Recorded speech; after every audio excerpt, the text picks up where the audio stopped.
What up, everybody? This is the CHGO Sky Podcast, a production of CHGO Sports, part of the ALLCITY Sports Network. And y'all just heard our remix theme to the ignition of July. Let's put it that way. I am Chris Pennant, alongside Stephen Garner, the best X's and O's man this side of the Mississippi, a.k.a. Lamar Jackson, Manning, Marino, whatever you want to call him, the flag football star of the Midwest. Stephen, how you feeling, man? I'm blessed, man. I'm extremely entertained and continuously impressed by the strides that the Sky are taking. Mentioned early in the season, in the preseason, actually, that it was going to be very process-based. It's not necessarily the wins and losses as a result record-wise. It's more so about how things look and what page they're on in terms of being in lockstep with one another. Now, naturally, we've seen them do so in multiple windows of the season so far, where it's been extremely productive. And we see them in 7th place right now. So, that's a byproduct of the process expediting for them slowly but surely. So, like I said earlier, give them grace. They'll be where they need to be when they need to be there. And just enjoy the ride because it's going to be a fun one. But I'm curious, how you doing, man? Yeah, a lot of basketball happening in the last couple of days. You got a lot of stuff you've been up to as well. How you feeling? Yeah, the only basketball that's not happening is for me. I haven't been hooping the way I should be. I haven't been out on the court. But you're exactly right. There's been a lot of hoops going. Olympic break is nearing for men and women. NBA free agency started, and the WNBA is kicking into high gear. The races have gone about as topsy-turvy as you can think. And so we're going to get into all of that today. Let's also give a shout to our producer, Joey Spathis, on the wheels of steel for us today. Stepping in, Joey, how you feel? I feel good. Feel good, Chris. Ready to roll. Appreciate you. Yes, sir. Hit the like for us if you haven't already. Hit the like for us, for yourself, for CHGO Sports, for CHGO Sky, for your mom, your dad, your parents, your grandsons, and your cousins, because they all deserve it. We already got people in the comments. Skeeter says, LFCHGO. I like that. Sky's up. Skies are up, man. The sky is up. And we're going to get into that right now. They're 2-1 so far in July. A couple of good games over the weekend in Seattle, and a solid win yesterday against Atlanta on the second camp day of the season. In a game that was tight through 3 quarters, neither team could really pull away, but the Sky, I loved their performance in that 4th quarter, Stephen. Yeah, that was a step in the right direction as far as that process piece that I spoke to in the opening. That's a game that early in the season they would not have won unless they saw Marina Mabrey scoring heroics or Kennedy Carter scoring heroics. That was a very comprehensive game for them. They saw multiple players included in that 4th quarter to help chip away and ultimately establish that lead that they were able to garner at the end of the game. And for me, it continues to be the emergence of Kennedy Carter. And I actually wrote about her on the ALLCHGO site at the tail end of last week following that win on the road, I think last Thursday, if I'm not mistaken, against the Atlanta Dream. That was a game where Kennedy, I feel, really took the reins, gave them some identity to play to in clutch moments, in close games. And the team, not only in addition to Kennedy buying into the role, but Kennedy also saw the buy-in from her teammates, finding ways to get her the ball. Even seeing her initiating offense in the clutch, which I think is extremely important to look at in terms of how they're going about establishing that identity. And Teresa Witherspoon spoke to it post-game yesterday. Someone asked that I would love to credit the person that asked the question, but somebody in the media room asked about the identity piece and just why they're seeing more successes in clutch moments. And without saying a direct name, Teresa definitely just mentioned that they know where to get the ball to and how to get the ball there, which is something that they struggle with identity-wise. There was a whole lot of your turn, my turn, who should get the ball here, how should we go about getting the ball to this person. Now we know who's getting it. We know how they play and how to space around that action as well. So I think that was important. Might be my biggest thing that I took away from that 4th quarter in particular. What stood out to you in that 4th quarter? Honestly, when you talk about the Sky's offense kind of being not stagnant, but staccato, like in the music sense of stop-start, they were able to negate some of that through the play of Dana Evans at the point of attack defensively. She had 2 steals, just taking the ball away from the primary ball handler. I think one was Destiny Henderson. I think one might have actually been Haley Jones. But those started fast breaks for this guy. And fast breaks are still their easiest way to score because it takes away the choices that they have to make in half court where you can get runouts and just see who's open, move the ball ahead. They love to hit ahead even if it's off of a rebound or a made basket, so that they have less choices to make and it gives them more options to get the ball down low or get the defense off balance to scoot out for a three. In those cases, when the Sky made their runs, they either got blocks, quick rebounds and outlets, or steals, like I mentioned with Dana. Those two Dana steals both led to baskets.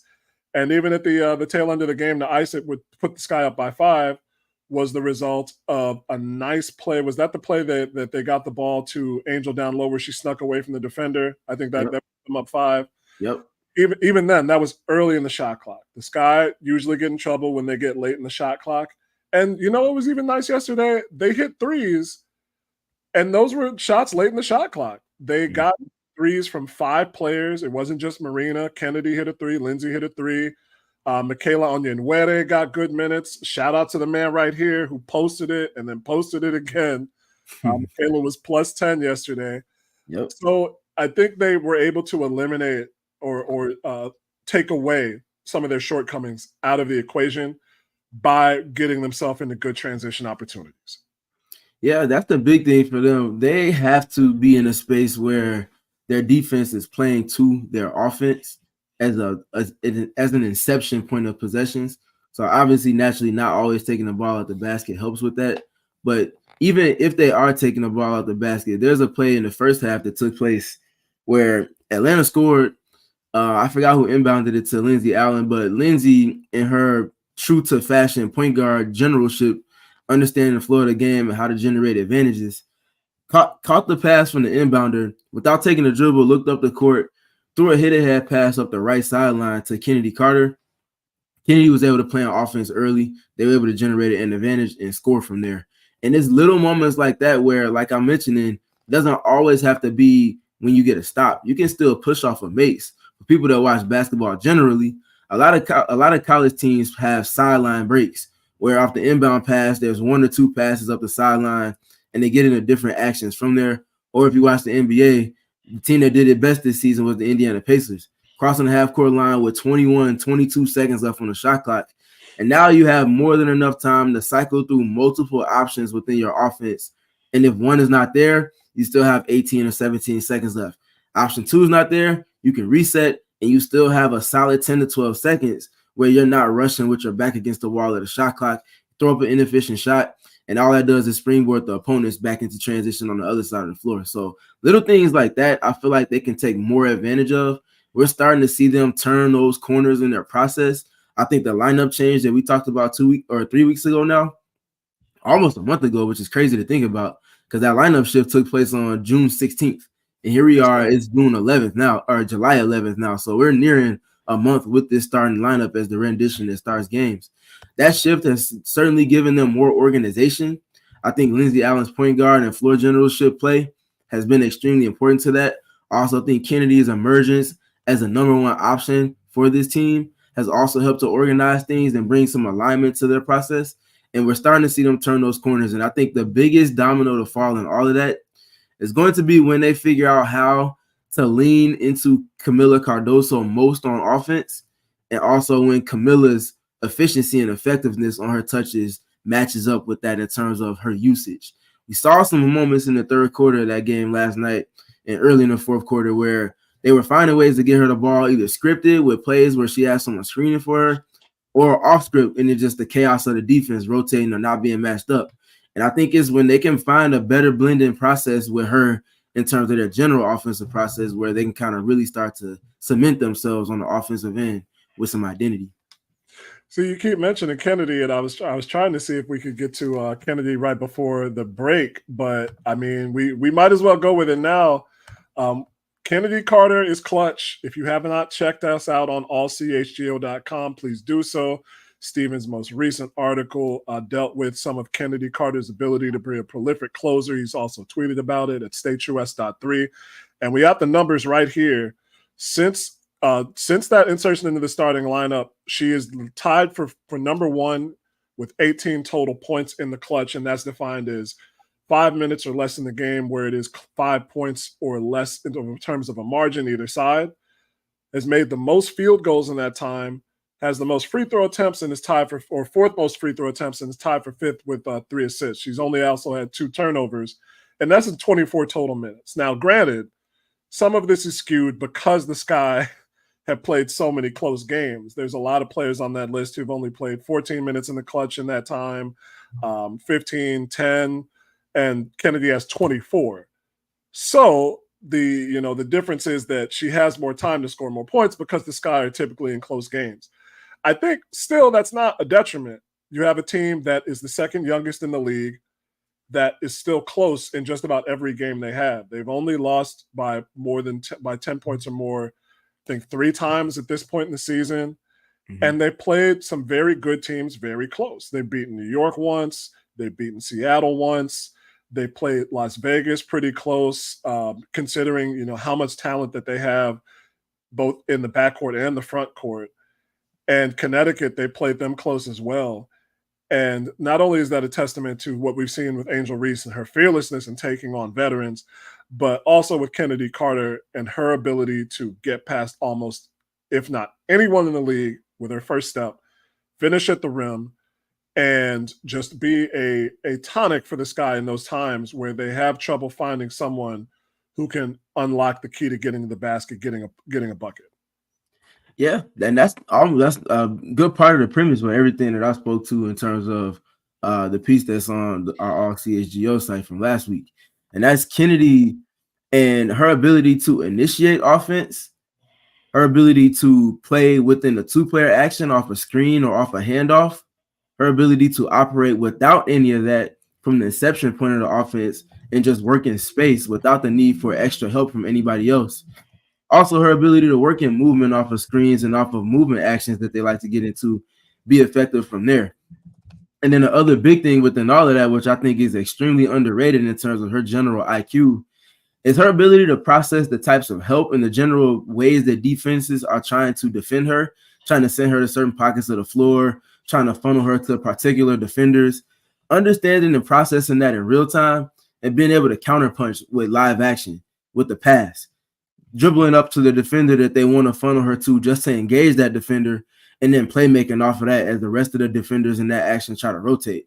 She's consistently good with that. She's consistently efficient with that, and she's consistently effective with that. And when you bake all of that into your clutch process, an area of games where the Chicago Sky have seen a great amount of struggles and just high variance in general, that gives you a master organizer to just run your offense through, initiating, or run your offense through in terms of getting her into actions in particular pockets.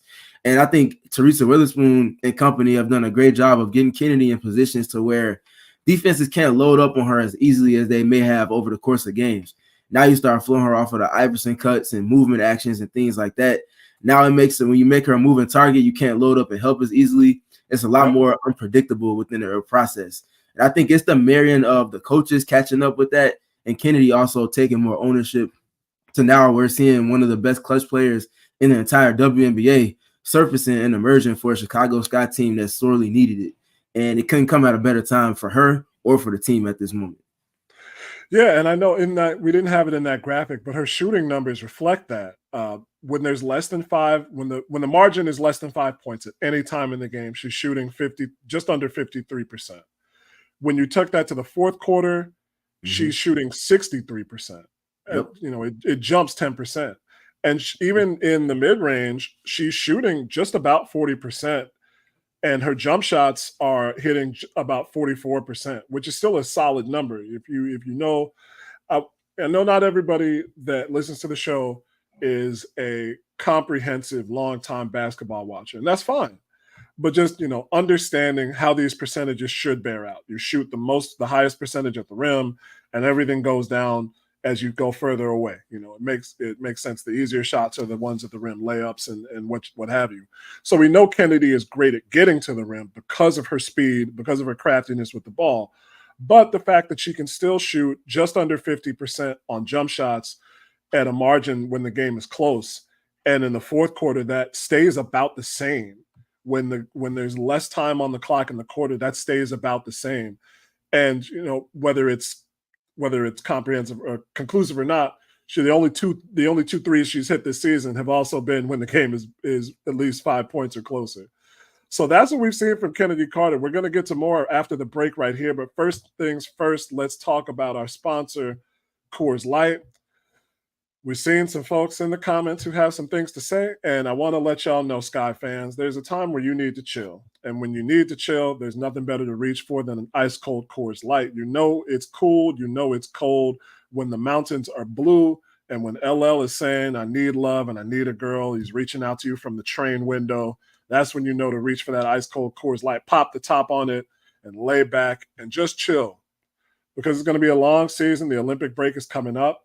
You got a lot more Chicago Sky basketball to watch. This Rookie of the Year race is going to keep going.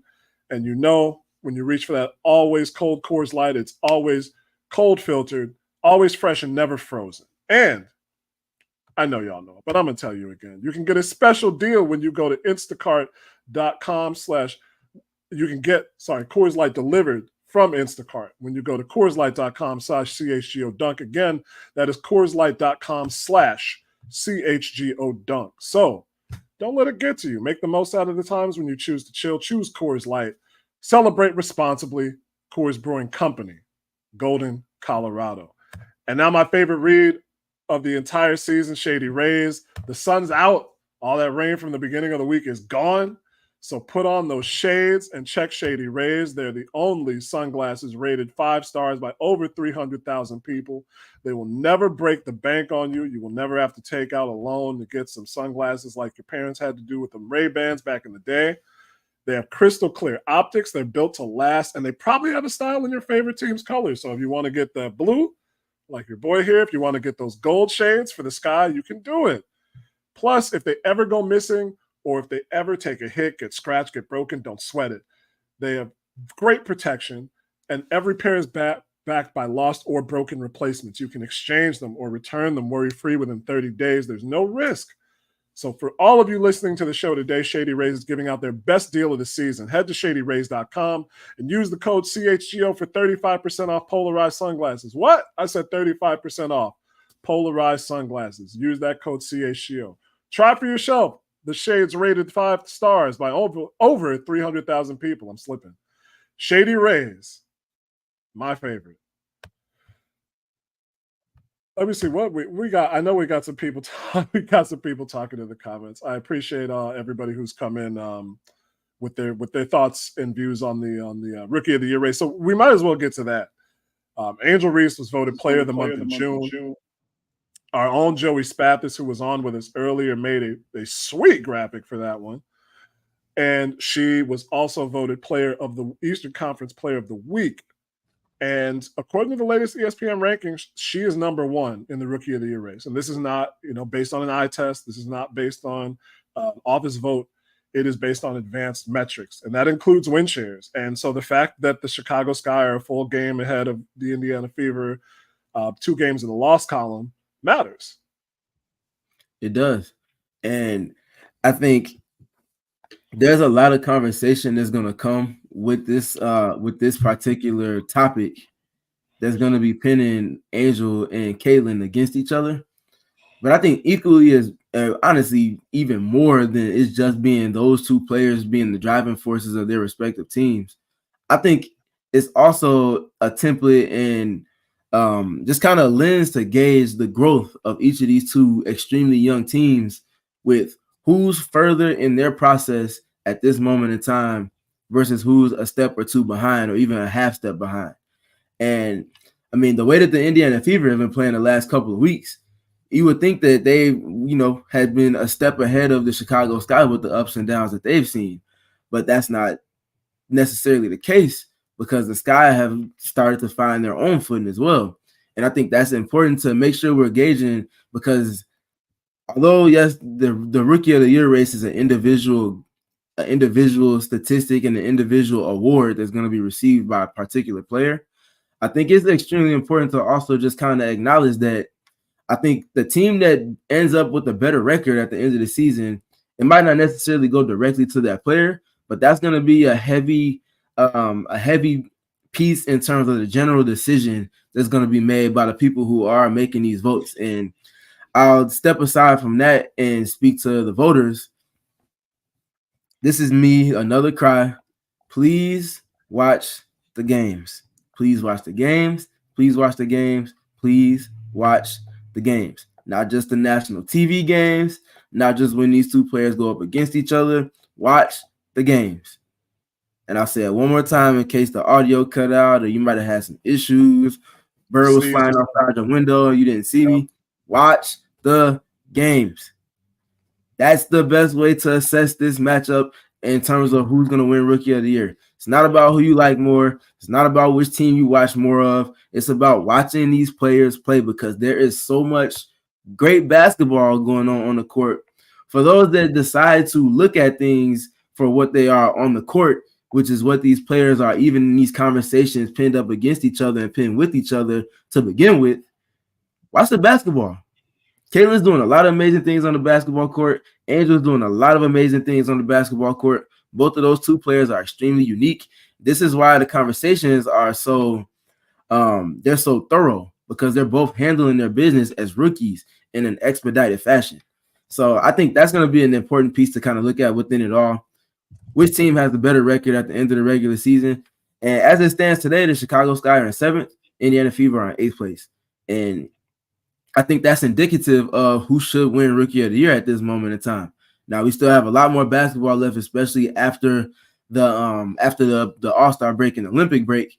Nonetheless, I think going even into the halfway or the little more than halfway point of the regular season, there's going to be a lot of animosity in terms of the conversations being had for who's going to win this award. And there is certainly going to be another award to speak to for the Chicago Sky, and it's not just Rookie of the Year. We'll get to that one a little bit later, but I definitely want to give the floor to you to kind of speak on what you think about the Rookie of the Year race so far. I think you hit on all the important points there. The main one of which is watch the game. If you weren't able to catch yesterday because you were at work or you weren't able to see the games yet, since those were camp day games, Indy and Washington had a barn burner. And to Caitlin's credit, she was not shooting too well at halftime, put together a great second half of play, and finished with 29 points and 13 assists, hit 5 threes in that one, 10 of 11 free throws. That's a great game. The Fever just ended up losing by 5. And I think this is where it comes together for me, at least right now. When you look at the Fever's 1 through 5 lineup of their starters, Caitlin Clark, typically Christy Wallace, Nalissa Smith, Aaliyah Boston, and Erica Wheeler, or I think sometimes Katie Lou Samuelson. But that's a lot. That's a lot of talent right there. Katie Lou has shifted her game to become a better 3-point shooter than she was when she landed in Chicago out of the draft. Aaliyah Boston is working well in that pick and roll with Caitlin. Her numbers aren't as consistent as we've been used to over the past couple seasons, but she's getting to be that like consistent 14 and 10 that you really expect from Aaliyah Boston. And we've seen 3 times this season what Nalissa Smith can do. She is a certified ball player, and Caitlin is rounding into form. On that same ESPN rankings article by Neil Payne, he talked about the fact that her long distance 3-point shooting between 30 and 34 feet has gotten up to about 55%, which is pretty much what her hallmark was at Iowa, if not a little bit worse or better. She's always going to be known for being able to step out that far, which stretches defenses so much and will enable them to space the floor out. But again, Indiana lost that game. And so when you look at the Sky, what they're working with, Lindsey Allen, solid veteran, not the same profile as Caitlin Clark, Kennedy Carter, who came in on a training camp contract this year, Camila Cardoso, who's a rookie who was out with a shoulder injury, Angel Reese, who was the 7th pick in the draft, as opposed to Caitlin being number 1. And then Marina Mabry, who was a quality veteran, but I don't believe, unless I'm wrong, if she's made an All-Star team, it's only been 1 or 2. So that is all to say that I think the talent level, just based on those, would skew in Indiana's favor. But yet and still, you have Angel Reese, who's putting together this season. And it's so often in the thick of things when the Sky are in these close games. You saw her take apart Seattle on Friday night. She took them apart. 25-16 against a team with Ezi Magbagor and Nneka Ogwumike on it is ridiculous. Y'all get that's what Steven's saying when he's talking about watch the games. Nneka Ogwumike is an MVP, multiple-time All-Star. Ezi Magbagor had 8 blocks. She's former if not DPOY, all defensive team player. She's going to be on the Australian national team, which is going to challenge the U.S. in the Olympics, if not beat them. Seattle is a dark horse title contender. The Sky are not there yet, but they took them apart on Friday and were in the game until the last 5 minutes on Sunday. So that's just why I have Angel Reese on here. I've heard people talking about assists mean more than rebounds and what have you. Just figure it out, y'all. Y'all got, there's a lot of basketball out there, whether it's on YouTube, whether it's these games now.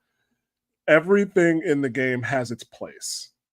The one thing I will say about rebounds is that the rebounds are not up to the scorer at the arena. Assists are. That's one thing you've got to understand.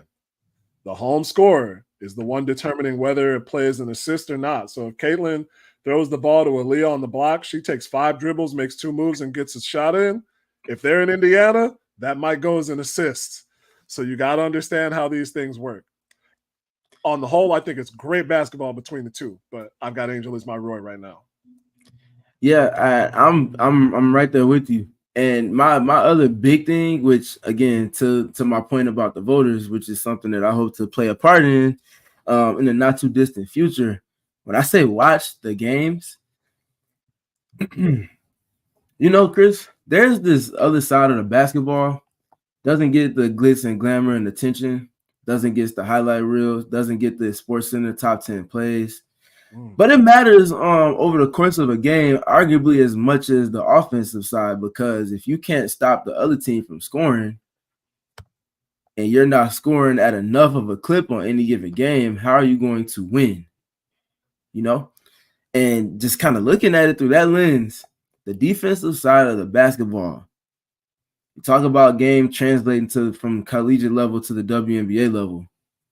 Angel Reese was one of the best defenders in college basketball. I'm speaking nothing about rebounding or anything about offensive boards or own misses being received back and all of that stuff. I'm speaking to defense generally. Angel Reese was the anchor of a team that won a national championship in her junior year at LSU. Angel Reese is the anchor of a defense with the CHGO Sky it's had multiple stretches over the course of almost every game this season where they've shown that they have the chops to be a borderline elite level defense. Now, they might not sustain it for a full 40 minutes, but they have the defensive levels in pockets of games to where they're completely disrupting offenses. You already kind of hinted at it. I want to bring a little bit more context to it. The Seattle Storm have been shooting the lights out. They've been scoring in bunches. They've been one of the best teams in the WNBA comprehensively this season, but take it to a smaller window in the last 5 to 7 games. They've been one of the best teams in the W, arguably second. The biggest thing for me, the weekend series, the 2-game slate in Seattle, applying that context, applying the names of the players that they have on that team. How many quarters did you see where they generally looked comfortable operating on the offensive side of the basketball? I would probably say 1. And that was a half a quarter, like you talked about. The latter half of that fourth quarter where they started to get separation in the final game on Sunday against the CHGO Sky. I think that's where their veteran chops and their leadership and experience and the chemistry that they've built up all kind of compiled in one versus it kind of working against the CHGO Sky at the end of that game. They did not have that much fun working on offense against the CHGO Sky this weekend. In the middle of a lot of that was Angel Reese, taking away actions, hedging on Jewel Lloyd, keeping her away from getting to the middle third of the floor, keeping her away from getting paint touches at times, block shots, steals, deflections, generally just denials in the post with Nneka Ogwumike and Ezi Magbagor, being able to contain the post, get up solid contested shots. All of these little things matter. The CHGO Sky are double-digit points better when Angel Reese on the floor defensively than when she rests. I think if you add that impact in addition to everything else, that's the only way you can comprehensively gauge just how impactful Angel Reese is. If you're looking at it as just rebounds, you're missing the point. If you're looking at it as just offensive rebounds, you're completely missing the point. Definitely. Now, if we're applying that context in addition to the impact she's having on defense, in addition to actually watching the games and watching her in anchorship, communicating with teammates, being able to switch, guarding in space, containing the post, hedging and recovering, switching with bigs, help defense, switching with guards, denials. I could keep going on and on. She has a rap sheet. You have to watch the games to completely assess accurately just the impact that Angel Reese is having. Now, by that same measure, you also have to watch Caitlin Clark through that same lens, albeit it's not going to be on defense for her. You have to look at the growth that she's had as a driver, the growth that she's had making decisions with her right hand and dribbling, the growth that she's had with still getting to her left hand step backs and hang dribbles, playing off of hesitations, playing at multiple speeds, the work off the ball, the tightness of the handle continuing to evolve. Like, you have to look at these things past just the metrics on the box score. And I know everybody's not looking at it through that super focused lens, but when the race is this close, it takes more than just looking at players for what they're showing, who's showing up more on SportsCenter or NBA TV, which is another thing that we need the WNBA to have its own channel and its own TV shows. Nonetheless, it's more than just who's showing up more on your Twitter timeline, and it's more than who's just putting up the most points. You have to watch these players for their growth and their expedited evolution as basketball players. If you're not looking at it that way, then you're doing both of these players a disservice, and by nature of that, you're doing a league a disservice, and you're not doing your job comprehensively. I appreciate that, man. As we come to our break, you're speaking like a true academic, and I hope that people are at least able to listen. If you're not able to listen, a great place to go and to open your mind, your chakras, your energy is Sunnyside Cannabis. Our Sunnyside Cannabis Dispensary is here to elevate your summer. Best place for judgment-free cannabis shopping with over 100 different strains to choose from. I actually love the Wonder brand gummies that they have at Sunnyside. I tried them a couple of years ago. Both me and my partner really enjoyed them. And whether you're in Chicago, whether you're in Champaign, whether you're just below the border in South Beloit, shout out, stop at Sunnyside Cannabis for expert guidance from their staff and to be able to select from quality lines like Wonder, like I mentioned, or Cresco and Florical. And here for the summer, they've got the Good News Tea Time disposable vape. So if you're hitting up the CHGO Cookout Classic later this summer, then you can check that vape before you get to the course. Don't bring it on the course. Before you get to the course, hit that classic lemonade flavor. And sometimes we all need a little help staying loose on the green, or if you're like me, making sure that your short game is intact. So use the code HICHGO, that's high, CHGO at sunnyside.shop, and you can get, once again, there's that number again, 35% off those brands like Cresco, Good News, Wonder, and more to elevate your first purchase. Sunnyside Cannabis Dispensary. Bright buys every single day, only for ages 21 and over and Illinois medical card holders. And for the same folks, don't use this while you're driving, but CDJR out in Fox Lake is your number one draft pick this summer to find the perfect new car for you. So check out Ray, Chrysler, Dodge, Jeep, and Ram this July for a wider selection of vehicles and to score new and lower prices across their huge inventory during the Make This the Summer event. For a limited time, lease the new 2024 Jeep Compass Latitude Luxe for only $189 a month, or shop over 125 vehicles priced under $20,000. They prioritize affordability for their customers, and with the raised price promise, the numbers that you see online are the numbers that you will get in the shop and in store. The raised price promise means no price changing, no add-ons, and no hidden fees. So if you're in the market for a new vehicle, then you have to check out the team at Ray, Chrysler, Dodge, Jeep, and Ram, because they are the only team that CHGO recommends. Visit them today on Route 12 in Fox Lake. And for more information, visit Ray CDJR in Fox Lake or raycdjr.com. Serving the community since 1963. I don't want to address specifically the comments that we've gotten, because I want people to understand what Stephen was getting at. This is a fun argument to have. I called LeBron James names for years, mainly because he was beating my Bulls. But even then, I accepted the fact that he was a great player. I think that's the main thing. You have to accept the fact that these are great players. They're young players who are becoming great, getting greater every single day. We've had some talking here about, the way the Angel got the double-double yesterday. And I admit it, that was interesting. I didn't put it into perspective until I saw Stephen, you and Shaban talking about it on the timeline. And anecdotally, I had some folks at the softball game that I was umpiring talking about it during the game. And I was like, that's crazy. One, that they're talking about this play, but two, that was the first time in 3 years of umpiring that I heard anybody talking about WNBA basketball. So that was great in itself. And I told them what you two said online, that Angel got to that spot.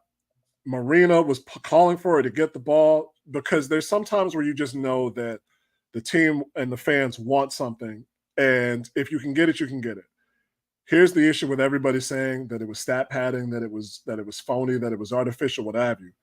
She had to either make a shot, or after Tina Charles fouled her, she had to hit the free throws. If you miss if you miss two of those free throws, she finishes with 9 points. She hit the first one, she hit the second one. You have 11 points and 13 rebounds. And it's not like, the streak itself, I think I personally could have let that go, because she already had the league record, and it's not like it's going to be her last double-double of the season. But if the team puts her in the position, and if the opposition gives her the chance to get it, then she's going to get it.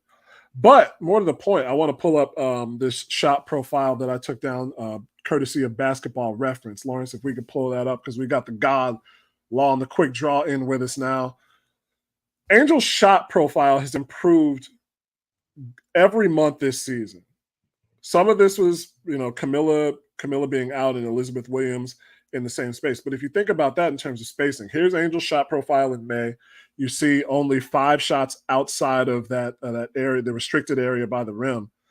Going forward to June, it moves out a little bit more. You see her taking more shots in the mid-range, hitting a few more in the mid-range, and even inside the paint, spacing that shot out as well, as her footwork was improving and she was able to get that shot off. Now when we come to July, not only is she hitting those shots in the mid-range, you see those 4 makes within the restricted area. She hit those first 2 threes on Friday in Seattle, and her shot touch inside the restricted area is still the same. Now, we know the shortcomings. Her release point is still low sometimes. She still gets her shot blocked more often than anybody in the W. But those blocked shots are fewer in frequency now. Ever since, what did we talk about? What has she talked about? Talking to Tina Charles about being patient around the rim. And you see it. You really see it, like her making multiple moves. And if it's not just talking to Tina Charles, she has great players to learn from, Elizabeth Williams, and what we've seen Izzy Harrison do. Yeah.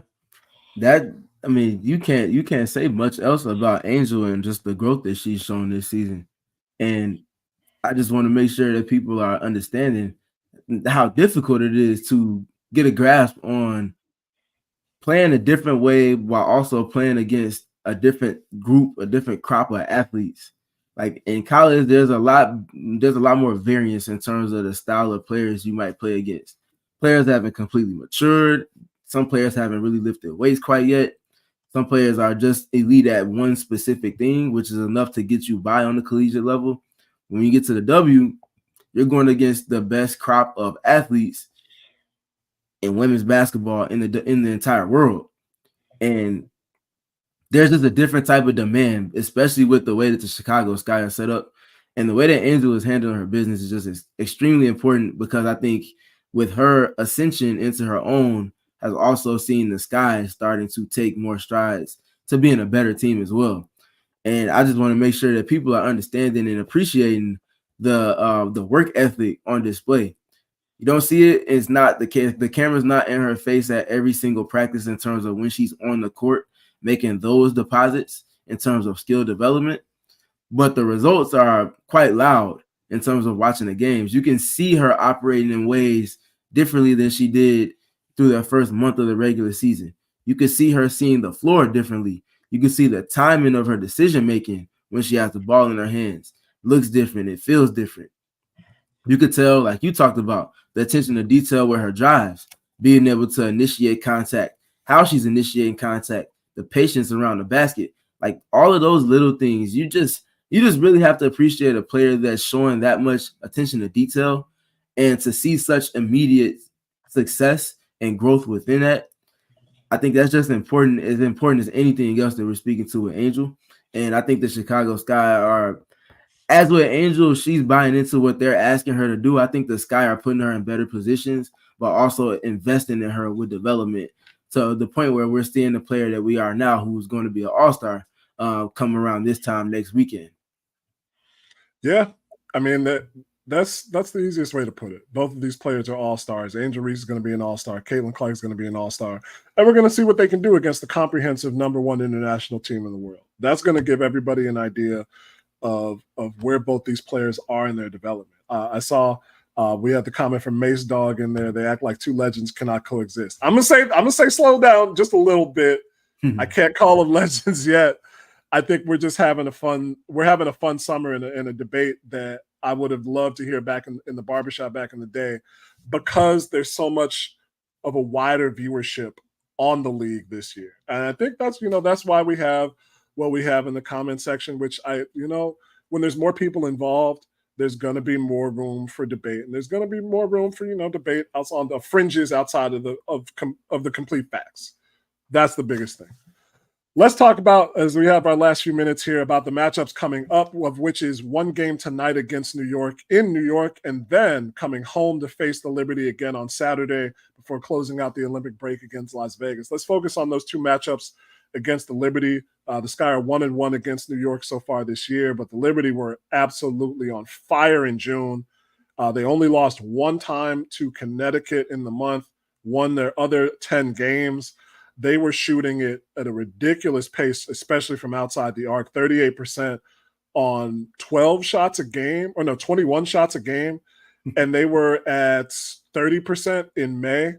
That was, that's something that they don't necessarily hang their hat on, but when you have Sabrina Ionescu, when you have Breanna Stewart, Jonquel Jones can step outside and shoot, and the always underrated Betnijah Laney-Hamilton really keyed the Liberty's run in June. Now, the important part, Stephen, I want to get to you right on this, is that for these two games, at least tonight, Betnijah Laney-Hamilton will be out. She's been dealing with a knee injury over the past month, and Sandy Brondello held her out of the game yesterday that they won in Connecticut. So she'll be out tonight. We might see a good amount of Leonie Freebich and Kayla Thornton off the bench.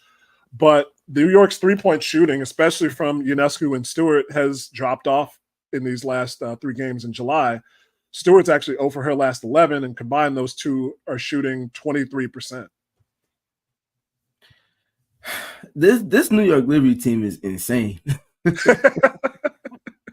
This team is very well put together. I think that maybe the most obvious thing that we've said all podcast.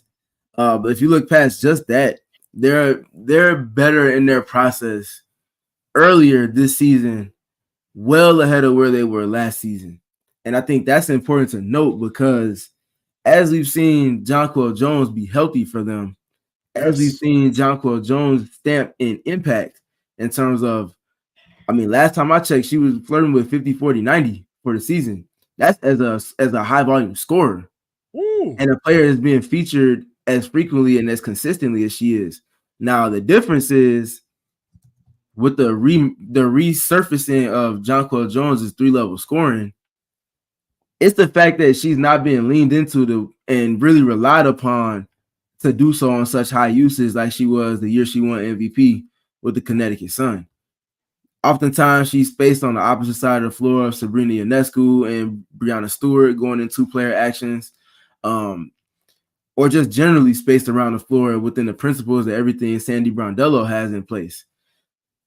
That's a cheat code, because Jonquel is literally a couple seasons removed from an MVP season. And you're telling us that she's not even, like, the way she's featured, she's not even a top 2 option on the team. She is that in spurts, but obviously the ball is in Sabrina Ionescu and Breanna Stewart's hands a bit more than it is in Jonquel's. And that's just an embarrassment of riches. That's always frustrated me. That's always frustrated me about the Liberty, man, because Jonquel's so good, And when you have a player like Stewie, who you can pretty much use as an initiator and facilitator, I'm like, get the same amount of touches for Sabrina as you do for Jonquel. She can score inside in a way that Sabrina can't, and she can score outside at a clip that makes her so difficult to defend. But the weird thing, when I check the stats, you're right. She shooting 40% from three. She has missed her last 6. I don't know if it's just the opponents that the Liberty have had in July, but they've started off the month very cold from the outside. Not having Ben Nige is definitely going to make an impact. She was probably the most consistent three-point shooter that they had over the last few games. But yeah, it's if the Liberty ever figure out how to use Jonquel correctly, they're going to win that first championship. So I'm just hoping that they don't figure it out tonight. And my thing with them is as well. They found, so context wise, we definitely want to shed some light on one of the players that we both enjoyed covering over our careers in the media side of things, and that's Courtney Vandersloot losing her mother in the month of June, or maybe it was late May. I can't remember exactly what the timestamp and date was with that. It was near the end of May. Yeah, so the end of May. So naturally, Courtney Vandersloot missed a handful of games in June as she tended to that and spent time with her family. Definitely want to send prayers and best wishes over to everybody who was impacted by the loss to their family. But what that served for in terms of the New York Liberty kind of evolving in their process was that put the ball in Sabrina Ionescu's hands a whole lot more. And with Sabrina, the thing is she's not always just running pick and roll, running isolation. She used the movement off of a multitude of different types of screens. She's always consistently a moving target. She spaces to the proverbial 4-point line, sometimes even to the 5-point line in terms of how far away from the 3-point line she's spaced, and still has to be accounted for. And that allows for a more organic action and an advantage because there's not going to be help coming from her defender. Also, when she does go and pick and roll, you're going to always see the opposing big at the level of the screen, trying to keep her from turning the corner, but also to keep her away from seeing just an easy pull-up pocket for her to get into a one-dribble pull-up on the other side of the screen. That if she forces you to spend a lot more of your defensive capital to get the ball out of her hands and to just generally take away looks. And the key within all of that is that they found with Courtney Vandersloot off the floor and really away from the team for some time, ways to insulate Sabrina defensively with having a lot of their bigger wings on the floor. So you talked about Benajelani Hamilton. She was extremely key in that. Leona Fibic, another player who was extremely important in that. And then if you just kind of look up and down their roster, you can just see Burke, Kayla Thornton as well. Multiple key pieces within all of that, in addition to Jonquel Jones and Breanna Stewart, either one of those two on the floor or both of those two on the floor, in addition to 2 other or 3 other big wings, depending on what the lineup looked like for Sandy Brondello. Those lineups are all major positives. Those lineups allow for them to dictate to opponents with offense, with Sabrina having a ball in her hands more and also working off of screens more, but also in turn allow for them to keep their defensive shell intact as well. And they didn't lose anything in terms of the things that they're looking to do on defense. And within all of that, I talked about Sabrina being insulated defensively. She's generally been better on defense this season. She hasn't given up as many of those blow-bys that she was kind of customary to giving up over the past couple of seasons. She's been sticking in front of the ball handler for 1 or 2 or 3 dribbles or completely cutting them off. She's been generally good with her activity as a help defender. She hasn't fallen asleep at the wheel as many times this season. And just generally speaking, she's been just more active. She's understanding how to help, when to help, and just generally understanding how Sandy needs her to operate as a defender. And I think as much as we talk about shedding light on the positives and growths and evolutions of players, for Sabrina, you have to look at her through that lens this season because she's seen many growths in just sustaining a certain level of competing that's been conducive for the New York Liberty. And if she isn't bought into and really evolving at the pace that she has this season, they don't see the results that they've seen through the month of June and just generally through the entire season. Let's bring up that Back in the New York Groove graphic as we close out the show, Lawrence. This is part of Sabrina's improved play, her improved defense, and I think just an improvement in strength. If you were able to catch that Connecticut game yesterday, she hit the dagger on the game muscling through DeWanna Bonner on a switch that Connecticut wanted to get a difficult contested jump shot. But the Liberty defense, number 1 in second chance points allowed, which the Sky thrive off of. They're second in defensive rebounding, which the Sky love to get offensive boards to give themselves second chance points. And number 3 in terms of opponent points in the paint at just under 35 a game. These are the things that the Sky are going to have to key on and adjust accordingly if they want to win tonight in Barclays Center. And we already talked about the low three-point shooting percentage. So you have the keys to the game right there. The Sky need to maximize their chances in transition. The Liberty are about middle of the pack in that, and get quality shots so they don't necessarily have to try and go for offensive rebounds, second chance points. I think we've seen, though, already this season what we've talked about. Angel Reese plays with no fear, no matter who the opponent is. Even I think the game that they won in New York, Jonquel Jones was out early with foul trouble, and she was definitely frustrated because Angel was making it difficult, whether she was getting post position on the offensive end or fighting for spots on the defensive end. So we've seen what they can do if you get Jonquel Jones out of the game, out of her rhythm. She does not fear Breanna Stewart at all, even if she has to guard her at the perimeter. And if the Sky can run the Liberty off the three-point line, which should be a bit easier without Lainey Hamilton in the game, they'll be able to have success tonight. Yeah. And that's I think maybe the biggest thing for me is matchup-wise, can they continue to fluster Jonquel Jones? Now, naturally, that's a complete different matchup than going up against Tina Charles. There's different demands guarding those two different types of players, though they do play the same position. They play it very differently. They were able to hold Tina Charles. She had 22 points in her first matchup against the Atlanta Dream. She had 19 in her second matchup. And yesterday afternoon, she only had 9.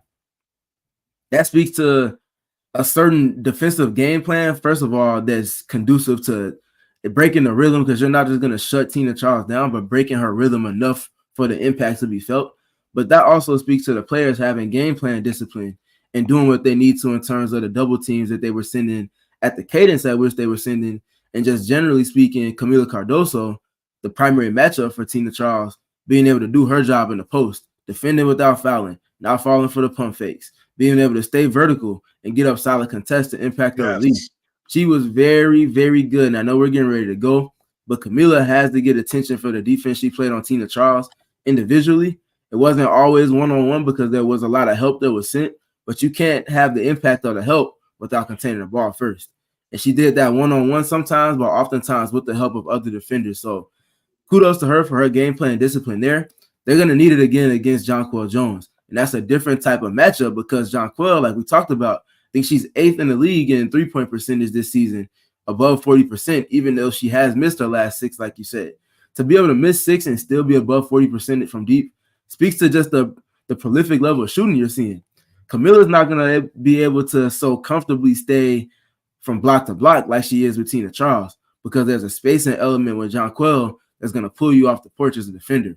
So how well is Camila going to defend in space? Can she close and recover? Can she slide her feet and contain the ball?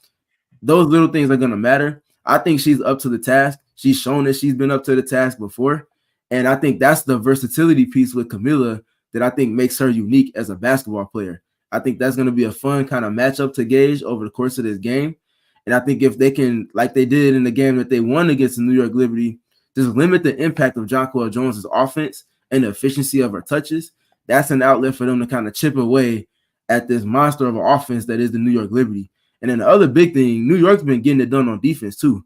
I know their offense is loud. I know they have some of the best offensive players in the W on their team.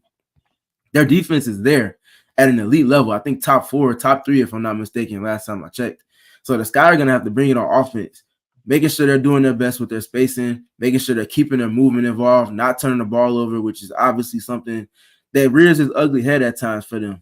Being sharp with their process on offense is going to be important in this game against the Liberty. I think it's a game they can get, but they have to put together a full 40 minutes. Any of those 5-minute spells that we saw like against the Seattle Storm on that game on Sunday is going to hit the same way that it did against the Storm in a losing effort if they're not able to have a comprehensive game put together. That's the long and short of it. French Bulls TV up with us, late early evening is in France. Another big Dana Evans game tonight, manifesting it into existence. That would be great. That would definitely help out. And I saw one graphic on Twitter that I want us to close out with. So for everybody who came in here, once again, hit the like for us, for yourselves, for your family, for the Sky, for the WNBA, because it matters. I saw something cool that if Lawrence, you could bring that up, with W Slam posted the one leg sleeve society that was hilarious because everybody's been asking about this. The one leg sleeve, I think Asia Wilson popularized it like Iverson did with the shooting sleeve, and now the Sky are the one leg sleeve society. I dig it. I absolutely dig it. I love it. I love it. Big game tonight against the Liberty at Barclays, 6 p.m. Central Time. Tune in on Prime. Saturday evening at Wintrust Arena, and then July 16th to close out the first half slate in Las Vegas against the Aces. For the man, Lawrence Benedetto on the wheels of steel, Joey Spathis, who started off your afternoon with us, the man Stephen Garner throwing dimes and dots and still hitting shots on the court. I'm Chris Pennant. This has been the CHGO Sky Show, part of CHGO and the All-City Sports Network. Until next time, folks, be good, do great things, and keep your head above the clouds. Give Michaela minutes. Give Michaela minutes. Give Michaela minutes. And shout out Jordan Jason. We all silly like the mayor.